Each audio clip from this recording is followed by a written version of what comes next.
주말 아침을 열어주는 라디오 매거진 위크엔드. 오태훈 아나운서가 함께합니다.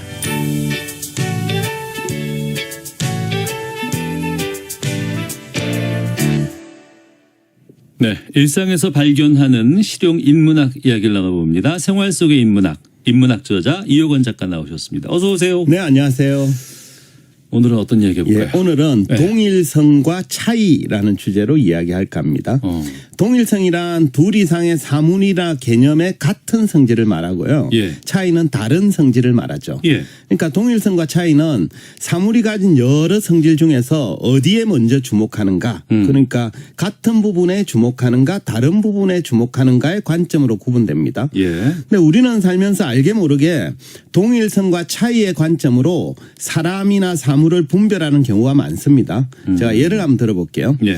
골프를 좋아하는 어떤 사람이 타이거 우즈의 팬이에요. 네. 근데 이제 보통은 타이거 우즈를 응원을 하죠. 근데 어떤 대회에서 타이거 우즈와 대한민국의 최경주 선수가 네. 공동 1위가 되었어요. 네. 그래서 연장전에 돌입을 합니다. 네. 이 상황이라면 그분은 둘 중에 누구를 응원할까요? 최경주 이렇게 되죠. 그죠? 예, 예. 충분히 그럴 수 있습니다. 예, 예. 그러니까 우리가 외부 세계를 인식할 때면 자기도 모르게 특정한 표상 체계가 작동하는 경우가 많은데요. 예. 여기서 표상이란 외부 대상을 지각하고 받아들이는 방식을 뜻합니다. 그러니까 앞의 상황처럼 평소 자기가 좋아했던 선수와 자국 선수가 시합을 벌일 때 자국 선수를 응원하고 있다면 네. 이건 동일성이라는 표상 체계가 먼저 작동한 결과죠.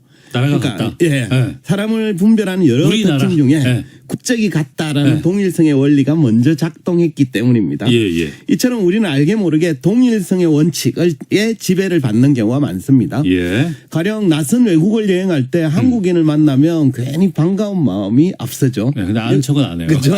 어쨌든 그렇고요. 예. 또 선거철이 되면 단지 지역이나 출신 학교가 같다라는 이유만으로 특정 후보를 지지하는 경우도 있습니다. 있습니다. 그죠? 예. 이건 모두 동일성의 원칙이 먼저 작용한 결과다라고 볼 수 있겠죠. 네. 이처럼 사람들은 사물을 판단하고 평가할 때 차이보다는 동일성에 주목하는 경우가 많은데요. 이는 차이보다는 동일성이 사물의 본질을 더 잘 나타낸다라고 믿기 때문입니다. 동일성이. 예. 예. 근데 한번 생각해 보시죠. 예.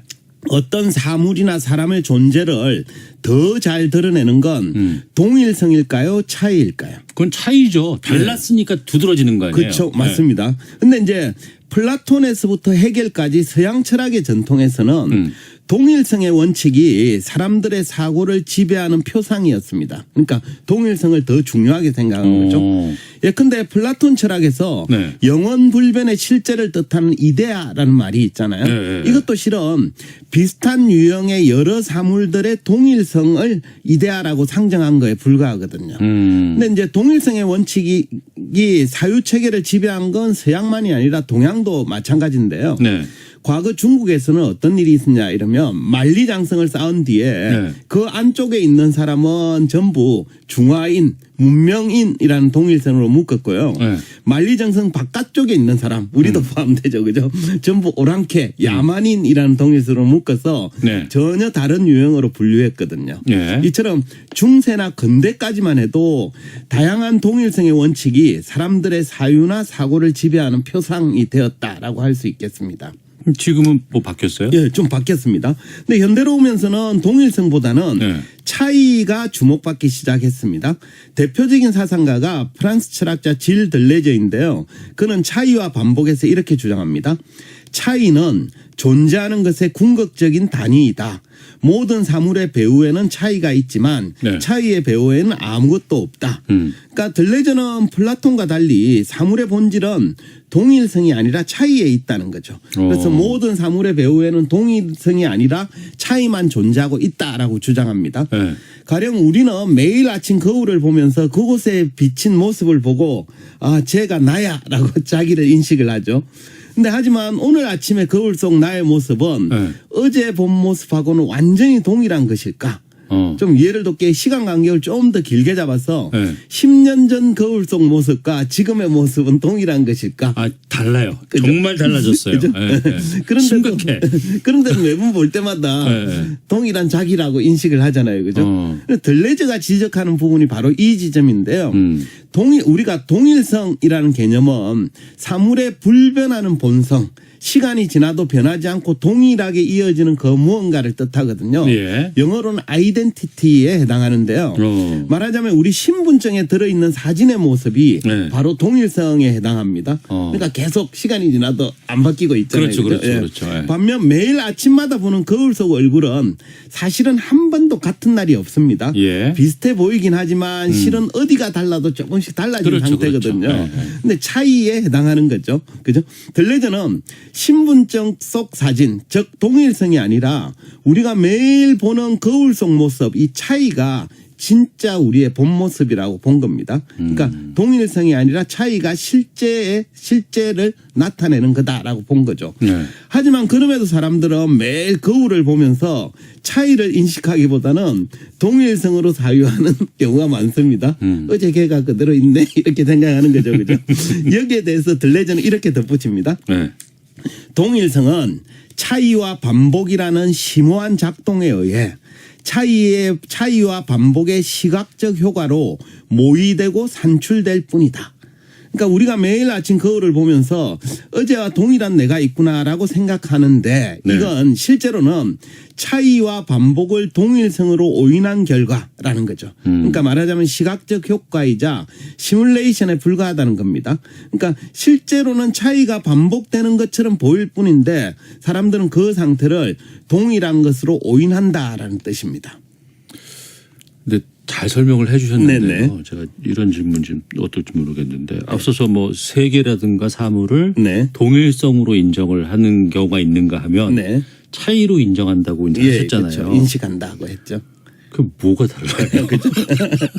우리가 달라요, 그죠? 그게? 네, 말씀도 좋은 질문인데요. 네. 우리가 뭔가를 동일하다라고 말하려면 네. 다양한 차이를 무시하거나 지워버려야 동일성이 이렇게 딱 드러나는 거예요. 아, 차이를 무시해야 동일성이 예, 드러난다. 그렇죠. 예. 그렇죠, 그렇죠. 예. 요즘같이 여름철에 들판에 나가보면 네. 무수히 많은 종류의 다양한 풀들이 나름의 방식으로 자라고 있거든요. 네. 하지만 그 광경을 보는 어떤 사람은 잡초가 참 무성하네라고 네. 말합니다. 네. 그러니까 개별 풀들의 차이는 없애버리고 그냥 잡초라는 동일성으로 대충 얽어버린 셈이죠. 예, 예. 이처럼 차이 나는 것들을 하나의 동일성으로 규정을 하려면 필요한 특징만 딱 남기고 나머지 차이들은 모두 지워버려야 가능한 거죠. 그러네. 예, 말하자면 동일성이란 네. 그 자체로 존재하는 게 아니라 다양한 차이를 지워버려야만 비로소 만들어지는 겁니다. 예. 요컨대 동일성 원칙에는 이렇게 배제 논리가 들어있다라고 보시면 됩니다.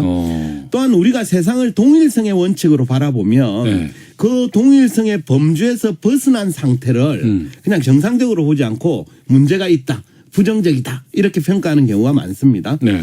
가령 한국에서는 고등학교를 졸업하면 대학은 가야 된다라는 동일성의 원칙이 알게 모르게 작동을 하고 있죠. 그랬죠. 예, 예, 이때 예. 어떤 사람이 자기가 뜻한 바가 있어서 예. 저는 대학을 가지 않겠습니다라고 예. 선언을 하면 이는 동일성 범주에서 벗어났기 때문에 야, 그 중간이라도 자체로- 가야지. 그래도 예. 네가 그 뭐 자체로 하겠다고. 예. 문제야, 불량 학생, 네. 낙오자 등으로 낙인 찍힐 위험이 있습니다. 그러니까 이처럼 동일성의 원칙이 지배하는 문화일수록 사람들은 그 속에서 더 동일해지려고 경쟁하면서 살기 쉽거든요. 예. 하지만 들레저가 지적했듯이 동일성의 세계는 진짜가 아니라 모의된 세계고 시뮬레이션된 세계일 뿐이거든요. 그래서 사물이나 세계의 본질이 동일성이 아니라 차이에 있다면 네. 우리는 더 이상 이제 어떤 모델을 닮으려고 경쟁할 필요가 없겠죠. 그러니까 그런 차이의 세계에서는 무엇과도 닮지 않은 자기만의 독특성, 차이 나는 것 이게 존재의 핵심이기 때문입니다. 그러니까 차이를 기준으로 바라보면은 더 좋아질 것 같은데요. 이제 그렇죠. 말씀 예, 들어보니까 다양성도 생기는 거죠. 그죠? 굳이 예. 뭐 이렇게 획일적이거나 또 경쟁을 막 유발하거나 이거 그렇죠. 아니어도 되잖아요. 나는 그게 아닌 것 같은데 남들이 그렇게 가야 정상이라고 보니까 따라하는 경우도 생기는 거죠. 야, 어른 말 들어 다 맞아 그게 다 막 그렇죠. 이랬던 예, 거. 맞습니다. 예. 고대 로마의 박물학자인 가이우스 플리니우스 세쿤두스가 이런 얘기를 했습니다. 세상에 똑같은 두 장의 나뭇잎은 없다. 느낌이 오시나요? 그러니까 주변에 있는 나무들을 자세히 살펴보면 한 그루에 수천 개의 나뭇잎이 매달려 있습니다. 근데 얼핏 보면 모두가 비슷한 것 같지만 자세히 살펴보면 완전히 동일한 잎은 하나도 없습니다. 그렇죠. 그러니까 네. 동일한 나뭇잎은 없고 조금이라도 차이 나는 잎들만 존재하고 있을 뿐이죠. 네. 시간을 길게 봐도 그렇습니다. 나무에는 매년 꽃이 피고 잎이 나고 낙엽이 지는 일을 반복하는 것 같지만 실은 한 번도 똑같이 반복하는 일은 없습니다. 어제 얼굴하고 지금 내 얼굴 다른 거야. 그렇죠. 맞습니다. 그러니까 동일성의 반복이 아니라 차이의 반복일 뿐이죠. 그러네. 사람도 마찬가지입니다. 전 세계 80억 명이 넘는 인간이 있지만 똑같은 사람은 단 한 명도 없죠. 그러니까 80억 명의 차이 나는 개인만 있을 뿐입니다. 게다가 각 개인도 말씀하신 대로 시간의 흐름에 따라 끊임없이 달라지잖아요. 예. 어제 나와 오늘의 내가 다르고 또 내일이면 다른 모습으로 존재하겠죠. 말하자면 사람이나 사물의 본질은 동일성이 아니라 차이에 투영되어 있다라고 보는 게 맞습니다. 80억 명 가운데 같은 사람이 단 한 명도 없는데 네네. 그냥 인간, 예. 같은 민족, 예. 같은 국민 예. 예. 이걸로 그냥 묶어서는 안 되겠네요. 그렇죠. 그죠? 네. 네, 맞습니다. 그러니까 우리가 모두가 유일하고 독특성을 가진 이런 차이의 세계에서는 행복이나 기쁨의 기준도 달라질 수 있습니다. 네. 이제 얼마나 남들과 동일해질 것인가가 아니라 얼마나 독특해질 것인가 또 얼마나 남들과 차이를 만들 것인가가 중요한 요소가 되겠죠. 그러니까 동일성보다는 차이와 반복을 주장한 들레저는 지금까지 우리의 사유를 지배해온 동일성의 표상에서 벗어나야 한다 하면서 이렇게 주장합니다. 한번 들어보십시오. 현대적 사유는 동일성의 상실이라 할 수 있는 표상의 파탄에서부터 태어난다. 또한 현대적 사유는 동일한 것에 대한 표상 아래에서 작동하는 모든 힘들을 발견함으로 태어난다. 무슨 말인가 하면 지금까지 인류 역사에서는 동일성의 표상 때문에 무수한 폭력이 자행되어 왔습니다. 예. 종교적 동일성에 집착하다가 십자군 전쟁이 일어났고요.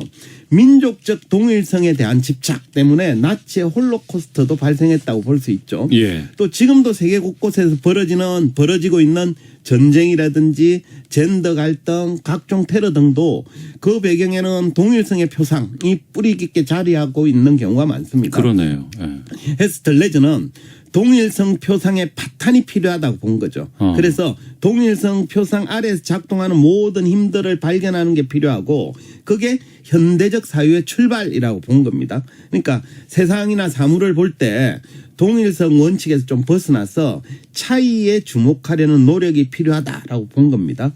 그래서 각자 나는 평소에 동일성과 차이 중에서 어느 쪽을 주로 주목하고 있는지 이런 것들을 한번 생각해 보면 어떨까 싶습니다. 예. 알겠습니다. 자, 여기까지 하죠. 생활 속의 인문학 이효건 작가와 함께했습니다. 고맙습니다. 네, 감사합니다. 이게 라디오 명주 위크엔드 마치겠습니다. 오태훈이었습니다. 고맙습니다.